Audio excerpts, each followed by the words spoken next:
Imagine spending 50 years building something extraordinary. You build highways that connect every corner of your country. You build universities that educate a generation.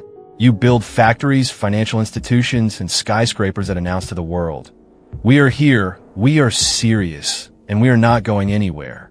You pull millions of people out of poverty. You turn a tiny, divided, post-colonial nation into one of the most admired development stories in all of Asia. And then, in the space of a few years, a small group of people inside your own government quietly decide to steal it. Not with guns, not with a coup, not with an invasion, with spreadsheets, with shell companies, with offshore accounts and fake bonds and a web of financial deception so elaborate that investigators from 17 countries spent years trying to untangle it. The money they stole did not belong to a corporation or a foreign government. It belonged to the Malaysian people. And the most devastating part of this story is not the theft itself.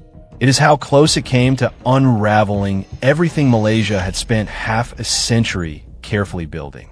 This is that story, and it is one of the most shocking financial crimes in the history of the modern world. To understand the scandal, you have to understand what 1MDB was supposed to be. One Malaysia Development Berhad, founded in 2009 under Prime Minister Najib Razak, a government-linked strategic investment fund with a simple and genuinely noble stated purpose: to drive economic development in Malaysia through strategic investments, attract foreign partnerships, and build long-term national wealth. On paper, it was exactly the kind of institution a developing nation should have. A sovereign wealth fund with the muscle to make big bets on Malaysia's economic future. Infrastructure, energy, real estate, the kind of investments that would generate returns for the Malaysian people for decades. The government gave it access to government guarantees.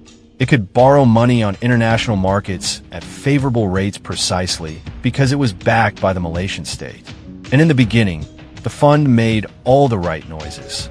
Big announcements, high-profile partnerships, international press coverage that positioned 1MDB as a symbol of Malaysia's ambition. But behind the polished presentations and the press releases, something was happening that would take years to fully surface. The money was disappearing. When investigators eventually pieced together what had happened inside 1MDB, the scale of what they found was almost incomprehensible. Approximately $4.5 billion, with AB, had allegedly been misappropriated from the fund through a series of transactions so deliberately complex that they were clearly designed to prevent anyone from following the money. The key architect, according to investigators across multiple countries, was a man named Joe Low, a young Malaysian financier with extraordinary political connections and an appetite for excess that became almost cartoonish in its extravagance. Money allegedly flowed from 1MDB through a chain of shell companies in multiple jurisdictions: the British Virgin Islands, Singapore, Luxembourg, the Cayman Islands, before surfacing in the personal bank accounts of individuals connected to the fund and to political figures at the highest levels of the Malaysian government. What was done with that money reads less like a financial crime and more like a fever dream. A $300 million super yacht, hundreds of millions of dollars in art, a Picasso, a Monet, a Jean-Michel Basquiat, a private jet, real estate in New York, Los Angeles, London, and Beverly Hills.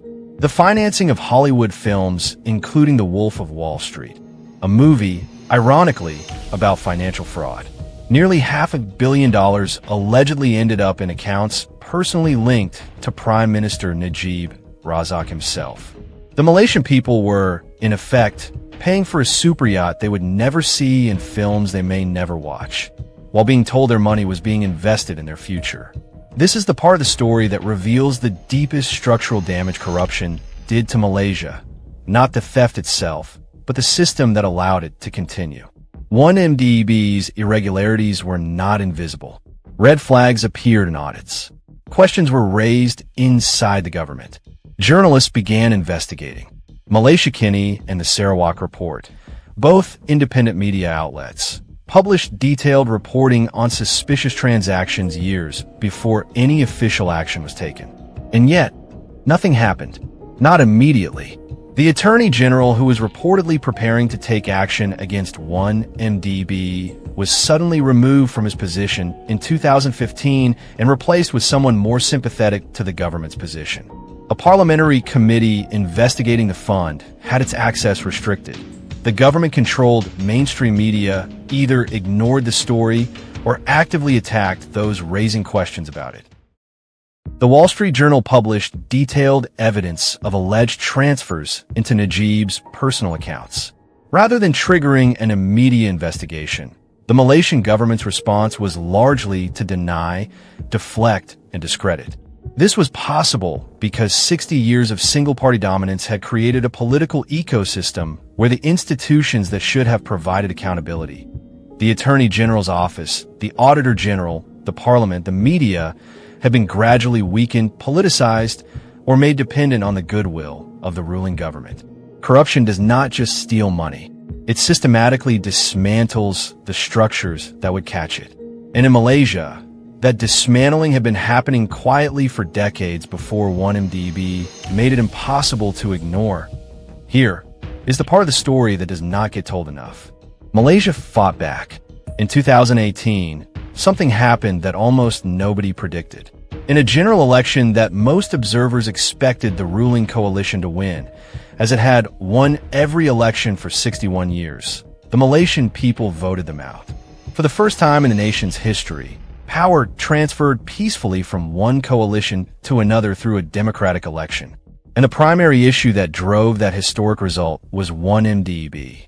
Mahathir Mohamad, the same man who had himself been prime minister for 22 years and who is now 82 years old, came out of retirement to lead the opposition coalition specifically to address the corruption crisis. He won. Najib Razak was arrested, charged, tried, and in 2020, convicted on all 7 counts against him: abuse of power, criminal breach of trust, and money laundering. He was sentenced to 12 years in prison and fined hundreds of millions of ringgit. It was a moment that sent a signal not just through Malaysia, but across the entire region. That a political leader, however powerful, however entrenched, could be held accountable. That institutions, when pushed hard enough by an informed and motivated citizenry, could function as they were supposed to. The Malaysian people proved that the democracy they had been practicing for 60 years was real enough to produce a genuine reckoning. But accountability is not the same as recovery. And it is important to be honest about what Malaysia lost. The direct financial damage was enormous. Billions of dollars that should have generated returns for the Malaysian people were gone. Legal fees, settlements, and debt repayments associated with 1MDB cost the Malaysian government, and by extension, Malaysian taxpayers, staggering sums that are still being accounted for. The reputational damage was significant too. Malaysia had spent decades building a reputation as a stable, reliable destination for foreign investment. The 1MDB scandal raised uncomfortable questions in boardrooms around the world about the integrity of Malaysia's governance and financial systems. And the political instability that followed the 2018 election. Multiple changes of government in just a few years, coalition collapses, defections, created a policy uncertainty that slowed Malaysia's economic momentum at precisely the moment it needed consistency. Perhaps most damagingly, the scandal revealed that the institutions Malaysia needed to protect itself from this kind of abuse had been more fragile than anyone wanted to admit. Rebuilding them, genuinely rebuilding them, not just cosmetically, is work that takes years, possibly decades. Here is what the 1MDB story ultimately tells us about Malaysia. It tells us that the country built something real and worth stealing. That its institutions, though weakened, ultimately produced enough accountability to convict a sitting prime minister. That its people, when pushed far enough, proved that they valued their democracy enough to use it. But it also tells us that development is not a destination you arrive at and then get to stop defending. It is something that requires constant vigilance against the people inside the system who see national wealth as personal opportunity and against the gradual erosion of the institutions that are supposed to stop them. Malaysia came dangerously close to losing what it built. It did not fully lose it, but the margin was closer than most people realize. And that is a lesson that goes far beyond Malaysia's borders. If this video gave you a clearer picture of one of the most important financial scandals of the modern era, hit the like button right now. It helps this kind of in-depth content reach more people who deserve to know the full story. Subscribe and turn on notifications. Every week we bring you the real stories behind the nations and economies the headlines only skim the surface of. Drop your thoughts in the comments. Do you think Malaysia has fully recovered from 1MDB? Or is the damage still running deeper than anyone admits? I want to hear what you think. I will see you in the next one.